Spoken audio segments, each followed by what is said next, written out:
আসসালামু আলাইকুম ফ্রেন্ড, কেমন আছেন সবাই? আই হোপ আশা করি আপনারা সবাই ভালো আছেন। আজকে আপনাদেরকে দেখাবো এরকমভাবে একটি ফটো এডিটিং। আপনারা দেখতে পাচ্ছেন আমাদের এই ফটোর ব্যাকগ্রাউন্ডটা ক্রিয়েট করে আমরা এরকমভাবে একটি ফটো তৈরি করব।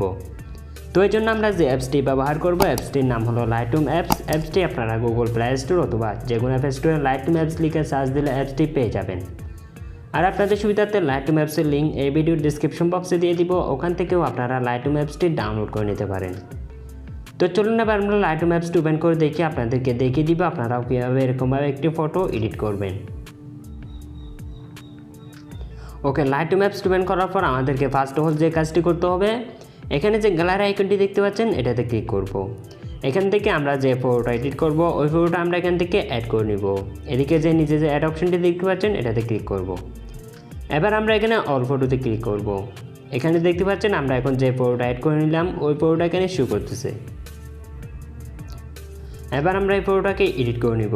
এডিট করার জন্য আমাদেরকে ফার্স্ট অফ অল যে কাজটি করতে হবে, এখানে যে গ্যালারি আইকনটি দেখতে পাচ্ছেন এটাতে ক্লিক করব। এখান থেকে আমরা সরাসরি এখানে কালার অপশন ক্লিক করব। এখান থেকে একদম উপরের অপশনটি আমরা হালকা করে বৃদ্ধি করে দিব। এরপর এখানে যে কর্নার যে কালার অপশনটি দেখতে পাচ্ছেন এটাতে ক্লিক করব। এটাতে আসার পর আমরা এখান থেকে দ্বিতীয় নম্বর অরেঞ্জ কালারটি সিলেক্ট করে নিব। আমাদের ফেসটা এডিট করার জন্য একদম নিচের অপশনটি আমরা বৃদ্ধি করে দিব। এরপর মাঝখানে অপশনটি আমরা হালকা করে বৃদ্ধি করে দিব। এরপর ক্লিক করব হচ্ছে যে গ্রিন কালারে। এখান থেকে আমরা মাঝখানের অপশনটি সম্পূর্ণ আকারে বৃদ্ধি করে দিব। একদম উপর অপশনটি আমরা সম্পূর্ণ আকারে মাইনাস করে দিব। একদম নিচের অপশনটি আমরা হালকা করে মাইনাস করে দিব।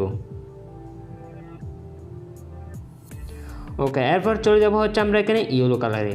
ইয়েলো কালারও আমরা মাঝখানের অপশনটি সম্পূর্ণ আকারে বৃদ্ধি করে দিব। আর একদম উপর অপশনটি আমরা সম্পূর্ণ আকারে মাইনাস করে দিব। একদম নিচের অপশনটি আমরা হালকা করে মাইনাস করে দিব। তাহলে দেখতে পাচ্ছেন আমাদের ব্যাকগ্রাউন্ডটা কিন্তু সম্পূর্ণ আকারে চেঞ্জ করা হয়ে গেল। এরপর এখানে যে ব্লু কালারটি দেখতে পাচ্ছেন এখান থেকে মাঝখানের অপশনটি আমরা সম্পূর্ণ আকারে বৃদ্ধি করে দিব। এরপর আমরা এখানে ডাউনে ক্লিক করব। ডাউনে ক্লিক করার পর আমাদের ব্যাকগ্রাউন্ডটা আরেকটু করে আমরা এডিট করে নেব। তো এই জন্য আমরা এখান থেকে ইফেক্ট অপশনে ক্লিক করব। এখান থেকে একদম উপর অপশনটি আমরা হালকা করে মাইনাস করে দিব। এর নিচে অপশনটি হালকা করে মাইনাস করে দিব। এরপর এখানে যে 4 নম্বর অপশনটি দেখতে পাচ্ছেন এটা আমরা হালকা করে মাইনাস করে দিব। এরপর চলে যাব হচ্ছে এখান থেকে ত্রিভুজ অপশনটি দেখতে পাচ্ছেন এটাতে ক্লিক করব। এটাতে ক্লিক করার পর একদম উপর অপশনটি আমরা হালকা করে বৃদ্ধি করে দিব। এখান থেকে নয়েজ রেডিয়েশনটা হালকা করে বৃদ্ধি করে দিব, কন্ট্রাস্টটা হালকা করে বৃদ্ধি করে দিব। এগুলো হচ্ছে আমাদের ব্যাকগ্রাউন্ডে কিছু নয়েজ আছে এগুলো রিমুভ করে নেওয়া। তো এখান থেকে কালার নয়েজটা হালকা করে রিমুভ করে দিব। তো দেখতে পাচ্ছেন আমাদের ব্যাকগ্রাউন্ডটা কিন্তু অলরেডি সম্পূর্ণ এডিট করা শেষ।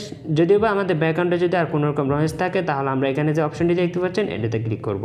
এটাতে ক্লিক করার পর একদম উপর অপশনটি আমরা ওপেন করে নেব। তাহলে দেখতে পাচ্ছেন আমাদের ব্যাকগ্রাউন্ডে যে নয়েজগুলো আছে এগুলো কিন্তু সম্পূর্ণ আকারে রিমুভ করা হয়ে গেল। তো আই হোপ আশা করি আপনারা বুঝতে পারছেন লাইটরুম অ্যাপস ব্যবহার করে এরকমভাবে একটি ফটো এডিটিং আপনাদের মাঝে শেয়ার করলাম।